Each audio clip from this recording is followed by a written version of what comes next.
শুক্রবার রাতে প্রীতি ম্যাচে ভেনেজুয়েলার মুখোমুখি হবে আর্জেন্টিনা। এই ম্যাচ দিয়ে জাতীয় দলে ফিরবেন লিওনেল মেসি। ইউরো বাছাই পর্বে মাঠে নামছে ক্রিস্টিয়ানো রোনালদোর পর্তুগালও। দুটি শহরের মধ্যে 630 কিলোমিটারের মতো দূরত্ব। ম্যাচ দুটি শুরু হবে 15 মিনিট এদিক ওদিকে।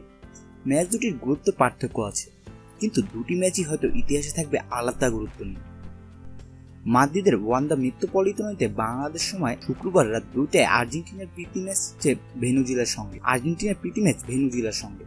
তার 15 মিনিট আগে লিসবনে বেনিফিকার মাঠ ইউক্রেনের বিপক্ষে ম্যাচ দিয়ে শুরু পর্তুগালের 2020 ইউরোর বাছাই পর্ব।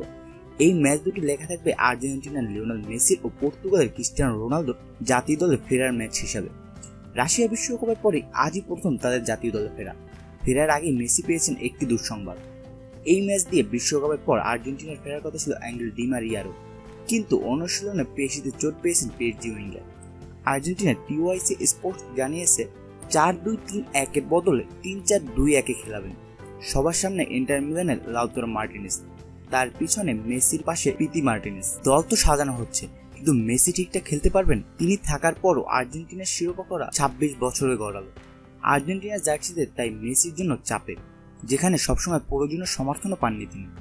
আর্জেন্টিনার 1978 বিশ্বকাপ জয়ী কোচ ও বর্তমানে ফেডারেশনের জাতীয় দলগুলোর উপদেষ্টা সিজার লুইস মেনোত্তি কদিন আগে বলেছিলেন, স্কলোনির উচিত ছিল একটা দল গড়ে তারপর মেসিকে ডাকা।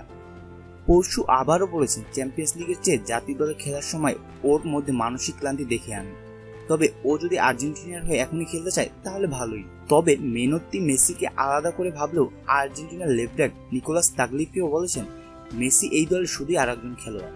মেসিকে এই দলে অন্য আরেকজন ভাবতে কষ্ট হয় না। ওর ইমেজই এমন। সবাই একসঙ্গে টেবিলে বসি, সবাই একটা গ্রুপ। মেসির সঙ্গে সহজেই কথা বলা যায়।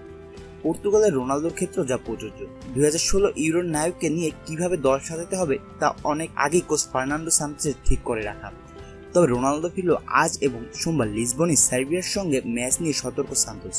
র্যাঙ্কিং দেখলেই বুঝবেন গ্রুপে ইউক্রেন ও সার্বিয়ার সবচেয়ে কঠিন প্রতিপক্ষ। তবে খেলোয়াড়দের সামর্থ্যের উপর আমার বিশ্বাস আছে। তবে 50,000 মানুষের সমর্থন নিয়ে আজ ও সোমবার দেশকে আনন্দ দিতে পারবো, সেই বিশ্বাস আছে আমাদের ভিডিওটি ভালো লাগলে অবশ্যই চ্যানেলটিতে সাবস্ক্রাইব করুন এবং পরবর্তী ভিডিও দেখতে বেল আইকনে ক্লিক করুন। ধন্যবাদ।